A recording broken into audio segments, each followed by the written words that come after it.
Okay, well, I will say that as a young person, I was not a fan of history. I know I mentioned it there in my prayer, but I often just skated by in my high school classes, whether it's world history, European history, or American history. It was a lot of names I did not remember, dates of things that happened well before I was alive, and places I've never been to. And so all of it, a lot of it was kind of meaningless to me. And to be honest as well, a lot of church life and going to Bible studies and youth groups growing up, the Bible seemed a lot the same way. You have a bunch of names of people that I don't know and never met, a lot of places I've never been to, and references to times that I was not alive to see. And there was a general disinterest. But I think when I became a believer, or maybe I should say took my faith more seriously later in high school, all of a sudden I realized how important history was. All of a sudden I realized, we don't have who we are. We are not who we are apart from some sort of history. Your parents are, met in the past. They have a history of their own. And all of these things are interconnected to other things. And certainly it became true as I cared more about the life of Jesus or the life of David or the life of Moses. You were necessarily learning history to understand the gravity and the weight of it. And so some of today really is a preparation for Acts chapter 10. Especially if you think Bible study can be a little bit dry when you read those names and hear of those places and talk about times that were well before you were alive, I want to try and give a significance to this text by opening up a little bit of the history and the connection to what was going on at that time. And if you have a hard time with that, just think about yourself. You can't talk about yourself without delving into the events and experiences that have shaped your life. And you like telling stories about yourself, I'm sure, and telling others those stories so that they can understand you better. You like when people share stories about times when you can't remember, I think, especially when they have to do with you when you're a kid and you can't remember anyway. I mean, you care about your own history. And I think if you think about that a little more, this is your history as well. That's what I'm going to try to communicate to you, that this is your history too. If you're a believer, this is part of how you are and who you are and why you are who you are now. So have a vested interest in this. Enjoy talking about it and thinking about it, especially since Acts 10, some have called the most important chapter in the entire Bible. And that might seem shocking to you, or at least one of the most important chapters in the entire Bible, but that will only make sense if you know what is coming into it and then what came out of it. You could argue that because of Acts 10, the Western world would not be what it is today, that America would not be what it is today, because the things that happen here in terms of the gospel going outside of the Jewish world into the nations of the world fundamentally transformed Europe and the Near East and Africa for centuries, for millennia. That you cannot read even your newspaper in the morning about events that are happening, and I can almost guarantee they intersect with the gospel going to the Gentiles in Acts chapter 10. That's how significant this is. And you don't see or feel the weight of that without knowing some of the history. And so I'm not going to try and give you like a whole class on world history today, certainly not, but just to communicate to you the importance of it so that you can, maybe by the end of a few weeks, we'll be in Acts 10. It's just like what happened with Bing. It's like, oh, I think maybe I can cover Acts 10 in one sermon. It's all kind of one thing. It's like, Yuri, come on, don't kid yourself, brother. You're not going to get through 3 verses of this, are you? So I get why it being thought that way, because I was the same way. It's like, no, if I'm really making the claim, as many commentators have, that this is so important, so critical, then let's take our time so that you feel the weight and burden of that. Many commentators make note of this passage saying something along the lines of the door of the gospel is open to the Gentiles. Many commentators, in fact, that was my first sort of take on this, just thinking of the theme of this chapter. And that was before I read any commentators. And they all say the same thing. I don't know why that imagery is so near to many pastors looking at this, is the gospel's open to the Gentiles. But having said that, we've seen the gospel already go to the Samaritans, and we've seen the gospel go to the Ethiopian eunuch, and he's from Africa, isn't he? And I think James Montgomery Boyce had an interesting commentary on this, so I'm just going to read it for you. But he says, this chapter describes God's flinging open the door of his church to Gentile believers, and thus marking a key transition point in the spread of the gospel in the book of Acts.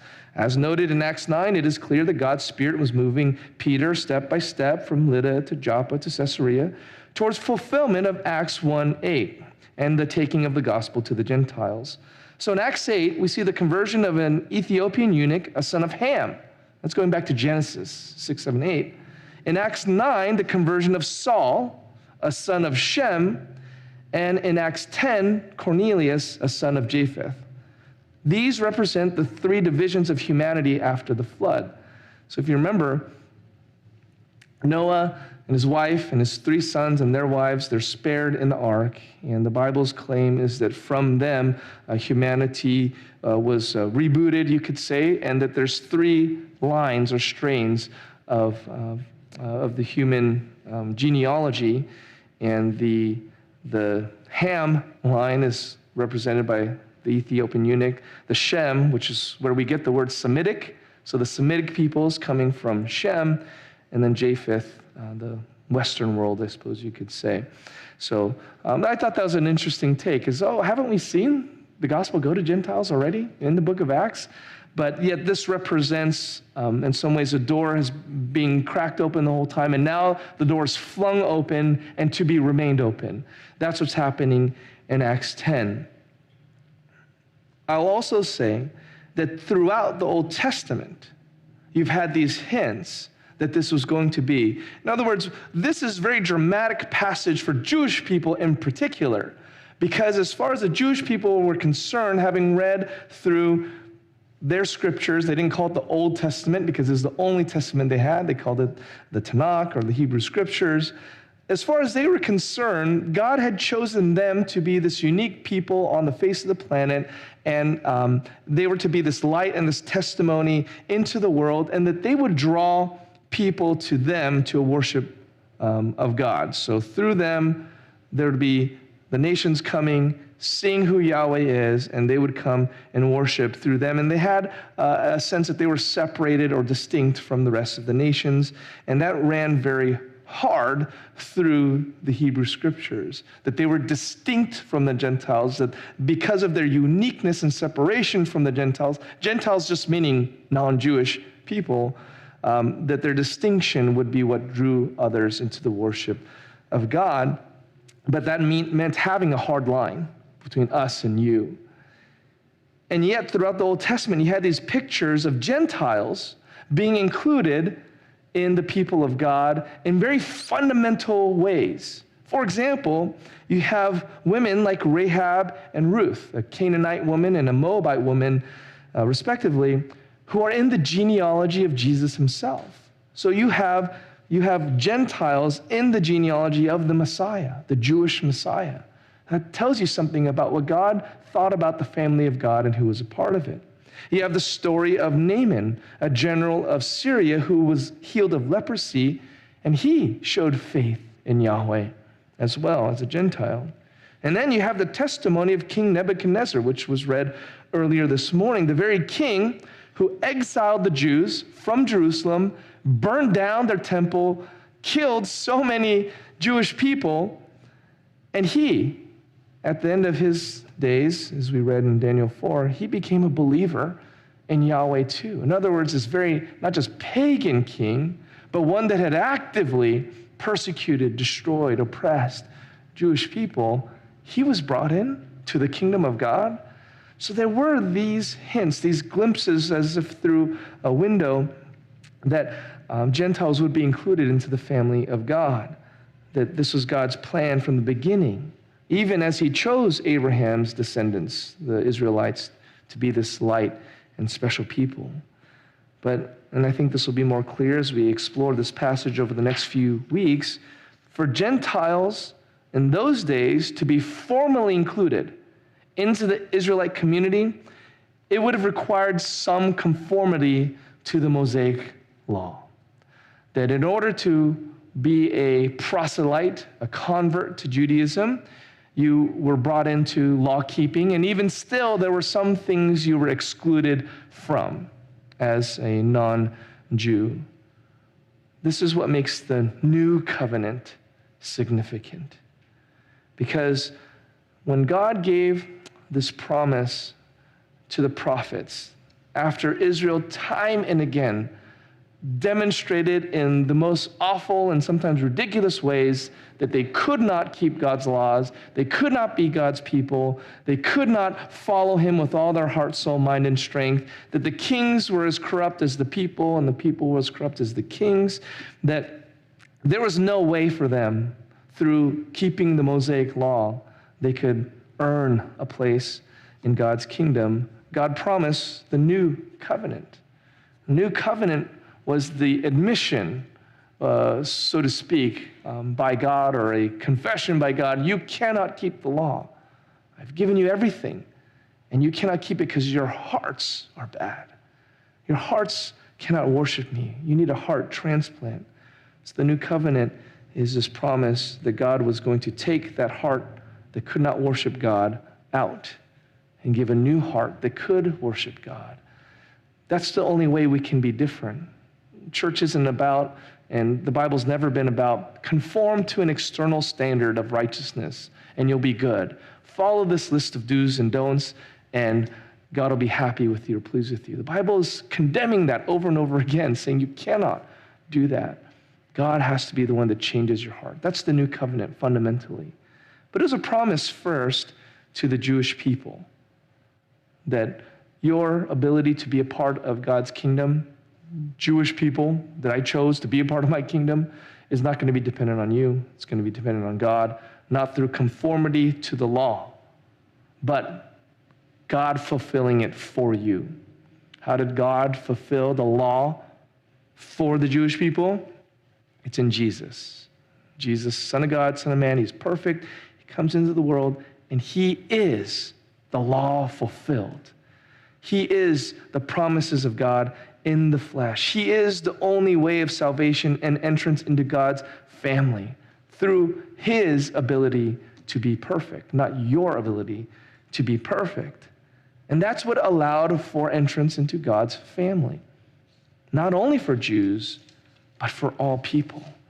That's what is building up into this chapter. It is thousands of years of human history, thousands of years of Jewish history to come to this place where it must be made explicitly clear that the new covenant of Christ, not the law, is the open door through which Jews and Gentiles both may enter into God's family and kingdom. That's the theme, not just of this chapter, but of the whole Bible. The new covenant of Christ, not the law, is the open door through which Jews and Gentiles both may enter into God's kingdom and family. Not your obedience, not your self-righteousness, not your genealogy, who you are the son of. None of that matters to God because all of it is insufficient. Great that you're a child of a pastor. Great that you have the blood of Abraham running through your veins. Great that you kept Shabbat or you've gone to Sunday services your entire life, never missed one. That's all fine and good. Don't get me wrong. But it doesn't get you into heaven because you are a sinner. The only way you can be a part of God's kingdom and family is through Christ the King fulfilling the law for you. That's what's so significant about this. That changed the world. You don't have the history we are in now without Acts 10, without the Bible. This gospel is the very heartbeat of the New Testament scriptures, the fulfillment of the Hebrew scriptures, and this chapter is where it was made historically real and clear. Acts 10, 2,000 years ago, Cornelius and Peter, that's where it was birthed. All of this, where it was made actual. You have to see that. You have to see that is why this is significant. So, big old introduction. That's really an introduction to the next couple weeks as we go through, Acts 10. So now we get into the text. Acts 10. At Caesarea, there was a man named Cornelius, a centurion of what was known as the Italian cohort. A devout man who feared God with all his household, gave alms generously to the people, and prayed continually to God. About the ninth hour of the day, he saw clearly in a vision an angel of God come in and say to him, "Cornelius." And he stared at him in terror and said, "What is it, Lord?" And he said to him, "Your prayers and your alms have ascended as a memorial before God. And now send men to Joppa and bring one Simon who is called Peter. He is lodging with one Simon, a tanner, whose house is by the sea." When the angel who spoke to him had departed, he called 2 of his servants and a devout soldier from among those who attended him. And having related everything to them, he sent them to Joppa. Caesarea, it's one of those places that, if you're like me, it's like, where's Caesarea? What does it matter? I have been there, so I can say now I've been there, which is, in some sense, if you think history is boring or the Bible history is like a lot of places you've never been to, then let's go to Israel together. Let's, we went to Dead Sea Scrolls, Ronald Reagan Library. It's only a little bit further to Israel. So take a couple buses, a couple planes, and we'll be there, no problem. But there is some value, I will say, to going, if you've been to Israel, to being able to picture some of these things, get some of the ground underneath your feet and walk it, get some of the visuals and the smells and everything to fill in some of these things. So if you have a hard time with history, you know what? Go travel.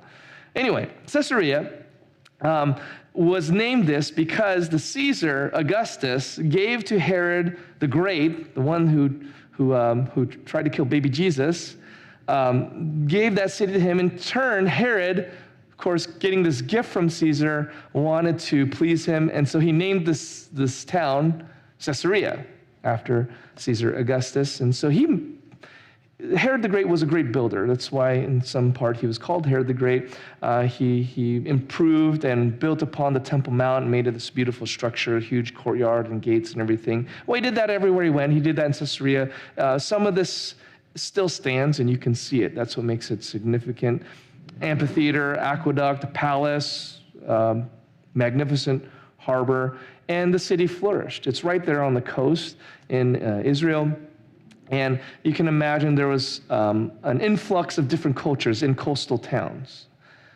So you had Greek culture, Roman culture. You had this is in Judea, which is the Jewish province of Rome, and the Roman governor also lived there in Caesarea. So it's just a significant powerhouse location. There was the Jewish people there. They were a minority, but they're very influential and had a lot of power. If you think in terms of analogy, it's not a little unlike Los Angeles. It's an international community, access to the harbor, has strong cultural significance to California. The mayor there is a significant political power and so on. So if you think kind of like Los Angeles, you're kind of getting a picture of Caesarea and its significance there. So the Jewish people, they're a minority, but they're powerful. And because Caesarea was so influential, there was a strong Roman presence there in the form of a Roman army. About 3,000 troops were stationed in Caesarea, including what's called here the Italian cohort.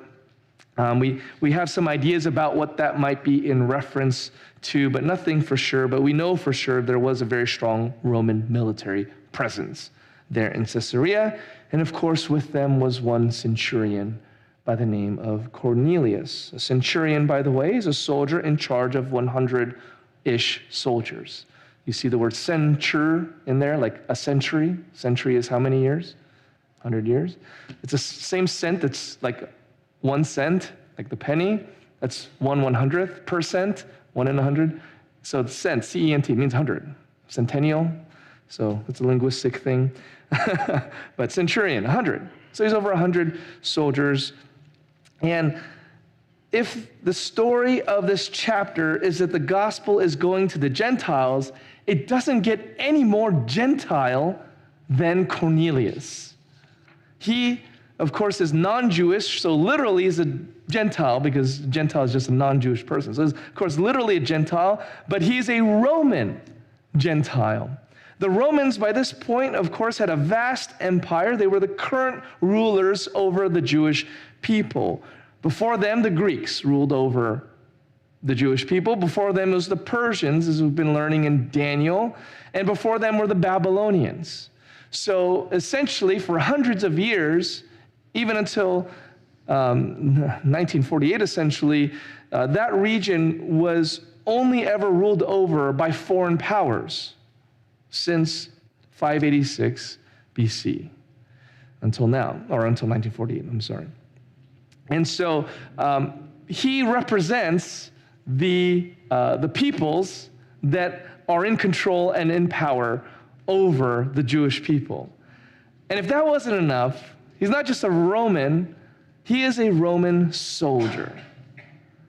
The Jewish people, they chafed under the rule of the Romans, and numerous times they attempted rebellions and revolts. They employed guerrilla tactics and assassination attempts, and generally they made a lot of troubles with the Romans, to the point where one of the reasons Jesus is crucified is because he's seen as a rabble-rouser.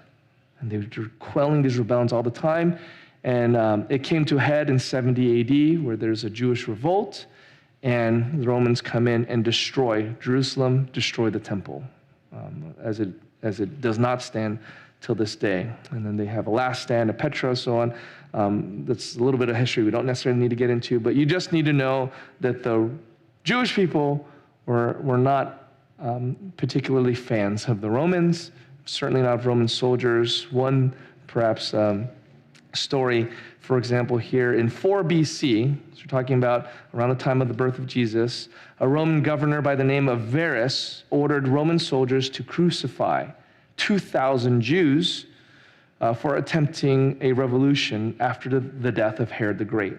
So when Herod the Great died, there was like a vacuum, a power vacuum, and some of the Jews, seeing an opportunity, tried to instigate a rebellion, and the response of the Jewish governor, Varus, was to crucify 2,000 of these Jews. So not exactly, and this is happening, let's say, around 33 to 40 AD.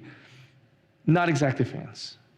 So Cornelius is a Roman soldier in Caesarea, and you can imagine the fear and disdain that many Jews would have for Romans, and especially Roman soldiers.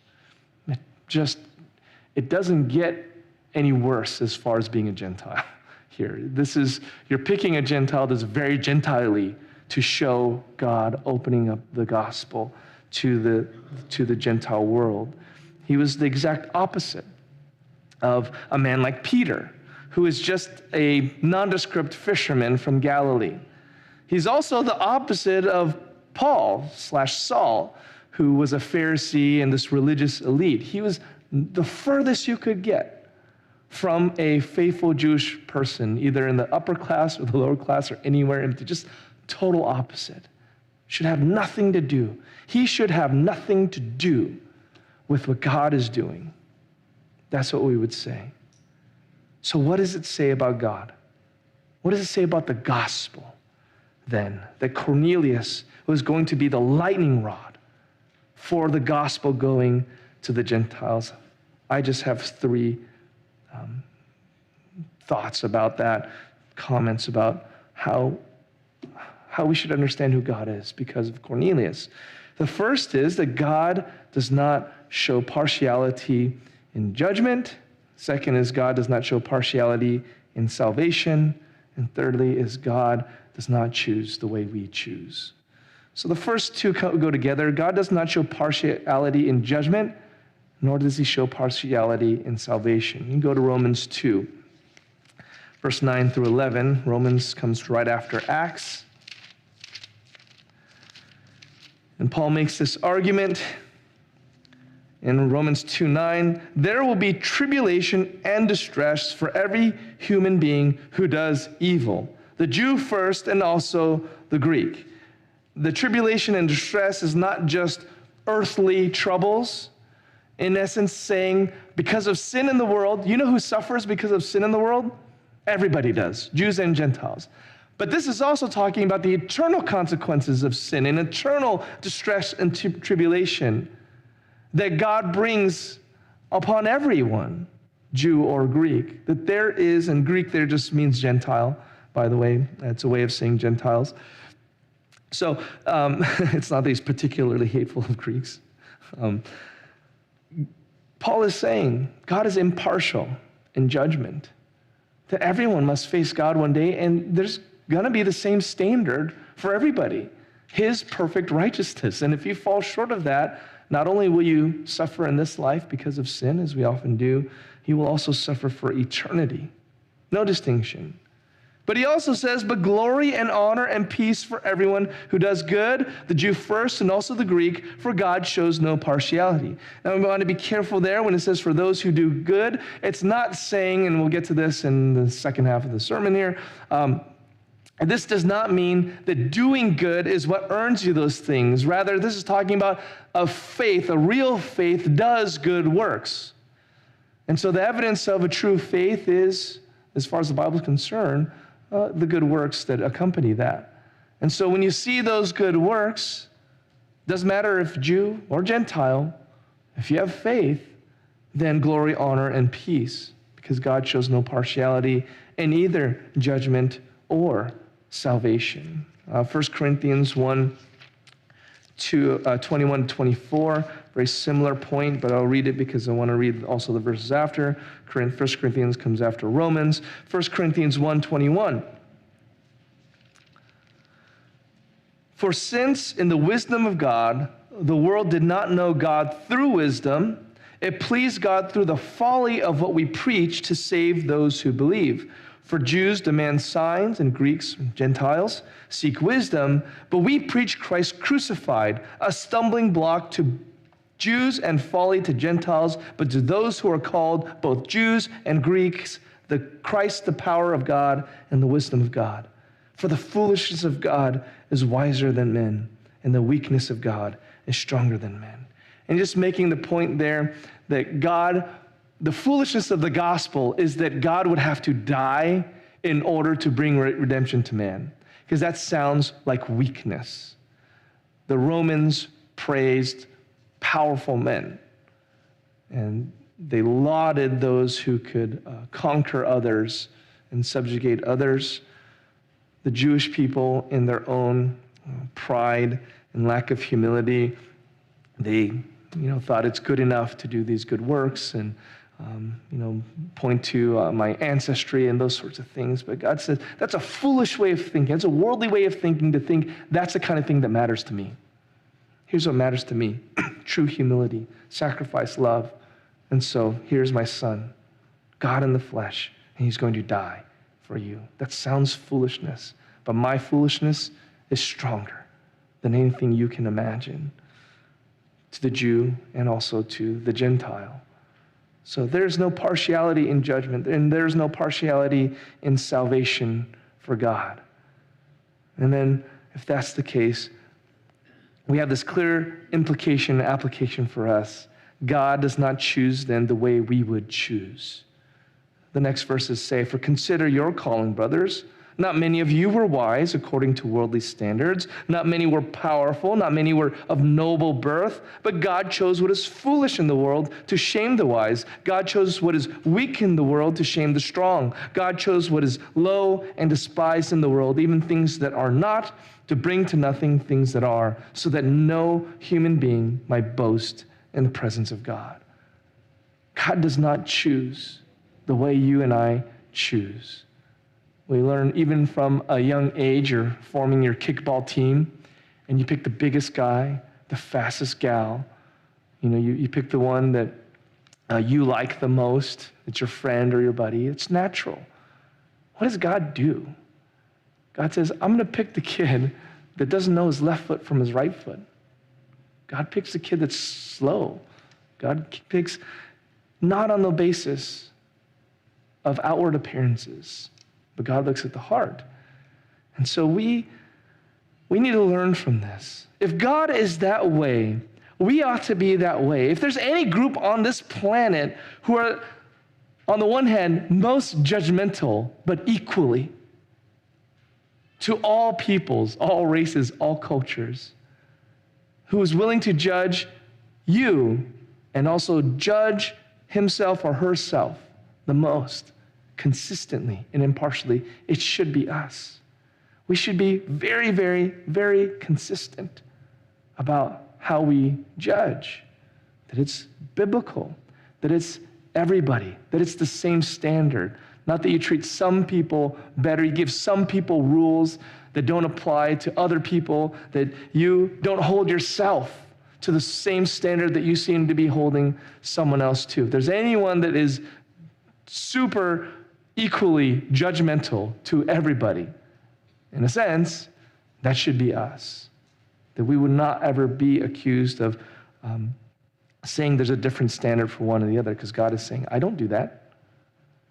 On the other hand, with the same measure, if there's any group on this planet who are the most equal opportunity when it comes to the love of Christ and the proclamation of his gospel, colorblind, if you will, it ought to be Christians as well, that we would see no one as not deserving to hear the gospel, not deserving to be loved the way Christ loved us.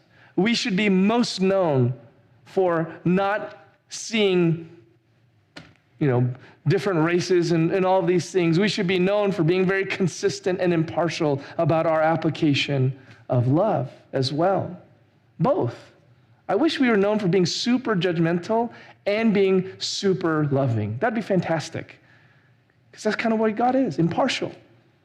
The Christians would be seen as impartial in their application of judgment and also impartial in their extending of love and salvation, right?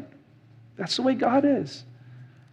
And that would be a way we show that God does not choose the way man chooses, because man's always choosing by outward looks and appearances. Man is always choosing, the people that look like you and like what you like. Man is always choosing based on personal preferences and all these ridiculous things. Can we not stand apart? Can we not be as God is? But again, when we look at this passage, we are not seeing only salvation and faith from God's point of view. We also do see it from what man is and does as well. God is sovereign. I totally believe that he chooses whom he will. Why Cornelius? Just God's own good pleasure. Yet simultaneously, Cornelius, he's a good man. He, for his part, is not an ordinary Roman soldier. Despite being an absolute Gentile, the most Gentiliest Gentile you ever met, he is a humble, faithful man. Like Daniel's praise of Nebuchadnezzar, we talked about this last Wednesday night in Daniel 5, Daniel praises Nebuchadnezzar as being the special, unique person in God's eyes, set apart and all these things. There are few people praised in the gospel and Acts as much as Cornelius is praised for his faith. Not many, or even any Jews in the gospel and Acts are spoken of as highly as Cornelius is here. Look at his attributes. He is devout, or you could say pious. And this word often has the meaning of doing the externals of religion. It's a kind of faith that's outwardly apparent to others as being religious or spiritual. Now, reading the Gospels, we get used to the fact that if you've been a Christian a while and you study the Gospels and the life of Jesus, you just get used to the idea that outwardly religious people are all Pharisees and hypocrites. But that's not necessarily true, is it? Is the alternative so don't do any kind of outwardly religious things or else be labeled, branded a self-righteous hypocrite? Of course not. We should pray before meals in public. We should be seen as religious people. That does not automatically make us fanatics or self-righteous hypocrites to practice your faith publicly. And now, when I think then of this Roman soldier to be labeled devout or pious, even let's say from a Jewish point of view, he would have stood out amongst his cohort. I mean, I was in the army. I didn't swear out loud, at least, to the people there. So they knew I was not a guy who swears or curses when everyone else did, and immediately set me apart. I didn't make crude jokes or join in on any of that. I didn't get drunk with the boys. Any of those things. It set you apart. It even, some people respected it. Most did, I would say. Most then watched their own mouths when they're around me. Some of them thought it would be funny or as a joke. Just swear once, just do it once, like in front of us. And they make it a little bit of a game, right? But you imagine, like, soldiers are soldiers. They've always been soldiers. Here's this Roman soldier. And they did all the same things, I'm sure. They're crass and crude, and they made unclean things, least of which being swearing, I'm sure. And he didn't do any of that stuff. Outwardly, they would have known. He's not doing the same things that us Roman soldiers typically do. He avoided those behaviors and ungodly activities. He was outwardly, identifiably different. And that wasn't just some self-righteous, hypocritical thing. It's okay to be, kind of obviously Christian, all right? It says that he feared God here, a devout man who feared God. Cornelius had converted essentially to Judaism. And when you think about that, he was adopting the religion of this weaker and subjugated people. Aren't the Roman gods superior? Isn't the Roman system, worldview, better? Because here they're conquering everybody. And here these poor little Judean province with Jews who had been scattered and exiled since the time of Babylon, 600 BC, 600 years before. Why would he adopt their religion? Why would he adopt their faith? As a Roman soldier, part of one of the most greatest empires the world has ever seen, why would he adopt their religion? What would compel him? Except his own genuine humility, a true spirit of seeking the truth, a deep awareness of his own shortcomings and sins. That does not come easy. Perhaps he saw the testimony of faithful Jewish men and women. There were some at the time of Jesus. Perhaps he had read the Hebrew scriptures. Maybe he had seen the temple, and despite the self-righteous nature of those Pharisees and Sadducees, he saw those sacrifices and said, there's something to this. Blood must atone for my sins. Whatever the case might be, and he somehow saw through the fake religiosity that was so rampant, and he beheld Yahweh. He knew that Yahweh was worthy of reverence and worship in a way that he did not see in the Greek and Roman pantheons. He saw something. He had eyes, spiritual eyes, to see that. And, again, not to get into a big debate about God's sovereignty and things, but God had opened his eyes to see those things somehow. But he alone didn't just fear God. He brought his whole household into the practice of that faith. A man who feared God with all his household. To bring his family into his faith is another way we see that Cornelius took his faith seriously. He lived in a pagan culture. He made it a priority, though, to set not just himself, but his whole household apart from society. He was willing to take the leadership of his home and demonstrate that this was a conviction in his heart that he needed to pass on to those closest to him. We knew he shared his faith because we have this reference to a devout man in verse 7 of his soldiers. And you have to wonder, is this man also a believer because of Cornelius, that he was sharing to the people closest to him who God is and what he had done? So we see a man who was willing to bring others into that practice, to make his conviction not just some private thing, but no, people need to know this. I need to even lead my home in some sense, set them apart from the pagan culture we live in, even if that might even mean persecution. Not only that, Cornelius' faith was real. It says he gave generously to the people, gave alms generously to the people. And in verse 22, we see that he was well spoken of by the Jewish people, which meant that he wasn't just giving to poor Romans, but almost certainly helping those within the Jewish community as well. Now, giving to the poor and supplying the needs of others doesn't make you more righteous before God. I said that before. But it is certainly a sign of true religion, as James puts it in James 2:14 through 18.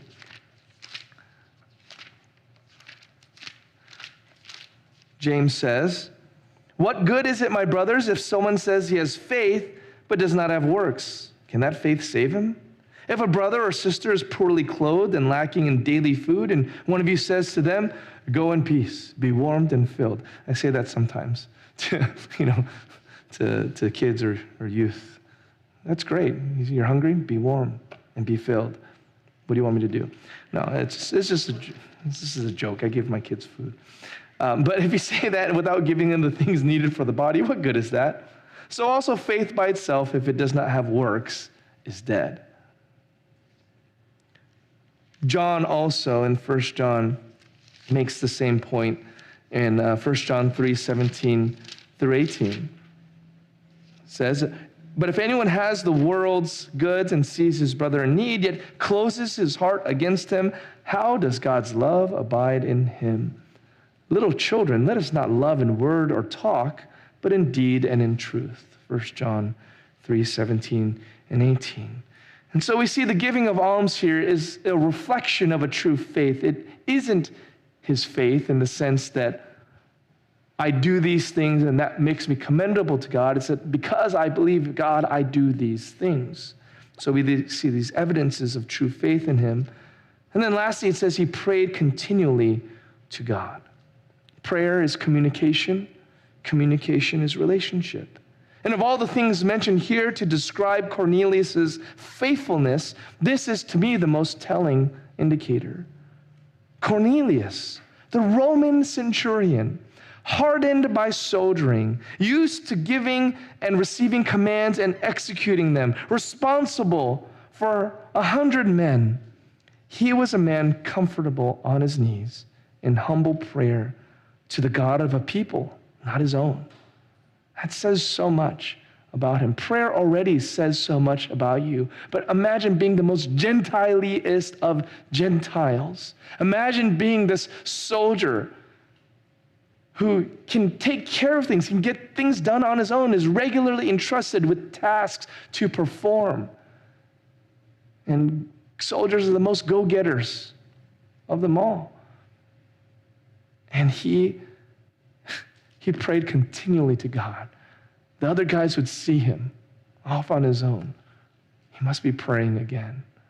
In whatever situation he was in, even as a Roman soldier doing Roman things, he's praying to Yahweh, the God of Abraham, Isaac, and Jacob. This is Cornelius, a man of great faith. And so yes, God is sovereign, and his plan was always to include the Gentiles, and he had prepared Cornelius to be the lightning rod for this moment, but we also see in Cornelius the kind of faith that we'd like to have. At least I hope you'd like to have. We see why God in his wisdom would bring this man to this place, prepared to be the one who would open a way for the gospel to all the Gentiles. Now, the vision and everything itself, the rest of the verses, we'll talk about as we talk about Peter's vision, but there's nothing there that isn't kind of what it says. So I'm not going to say too much about it, but we'll review it because I'm going to start wrapping up here. But I do think it is funny that you have a tale of two Simons here. You have Simon Peter and Simon a tanner. And you think, if I was writing a story, I don't want to confuse it. So I'm going to give them different names. You know, you think of all the people on the planet at the time, and God's like, two Simons. Let's get two Simons. Make it confusing for Cornelius. So you got to keep track, all right? There's going to be two Simons there. You need the one, not the other. I don't know. I think it's funny. Is like all the, God is sovereign. He's the one making this. He's the one writing the story. He could have written it like, let's give them different names so it's not confusing for those poor people out there. But nope. I bring that because part of me says this is not fake. This is not mythology. This is veracity. This is reality. Because if you were fabricating this story, right, and you're making it up, I'm making a story about Jesus, you would give them different names. Why be confusing about it? You wanted Simon, okay, this angel has to bother clarifying.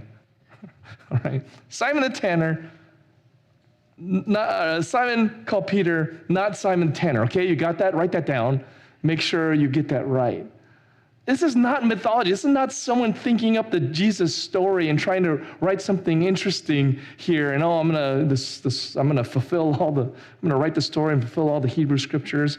But this really critical moment, I'm gonna have two guys named Simon and make it confusing for people. No, if you write the story, you give them different names. I think that's a small thing, maybe even silly to you right now. But to me, it's just one of those little evidences that we're dealing with fact and time and history, and Luke is just recording it as it lays, as he has the eyewitness accounts, as he has researched and studies and put this together. He is writing it down. He's not making it up. And there's two guys named Simon. That's the way it is. That's confusing, but that's the way it happens. So I can't do any otherwise. If you're making it up, why would you do that? I know, again, a little small. Maybe it doesn't hit you the way it hits me, but this is truth. This is Luke, the historian and the doctor, having researched and carefully looked into it and interviewed people saying, this is what happened. These are the people. These are the places. These are the dates, so to speak. And this is what we believe. Now, if you're a Christian this morning, this is what you must believe. If you're not a Christian this morning, this is what you must believe. If you're a Jew this morning, this is what you must believe. If you're a Gentile this morning, this is what you must believe. God shows no partiality. There is judgment. There has to be for sin in the world. But there is salvation as well. If you are not a Christian this morning, I would urge you to think about your own history, to see perhaps the hand of God moving in it, making you aware of the consequences of sin that you've seen in your own life, and realizing there is more than just, I lied to my parents and they grounded me or something. But if that's true, and you think that's right, that liars should be punished, why would you not think that there must be eternal consequences for that? There is a wrath and judgment to come, but God has provided a way of escape and a salvation in his Son, who's the fulfillment of the laws. You cannot fulfill it on your own. Come to him by faith, as Cornelius did, as Peter did. If you're a Christian this morning, I think the example of Cornelius there is pretty convicting, and just saw a lot about it. It reminded me of kind of my days when I was in the army and just thinking about what it meant to be a Christian in that context. But what does it mean to be a Christian in your context? Whether you go to work or retired or a student, what does it mean to look like Cornelius in a culture, in a society that is increasingly pagan, apart from the things of God? What does it mean to live a life of faith? Think about that. Pray about that. Ask the Lord to show you some way, some small way this week to live faithfully to him.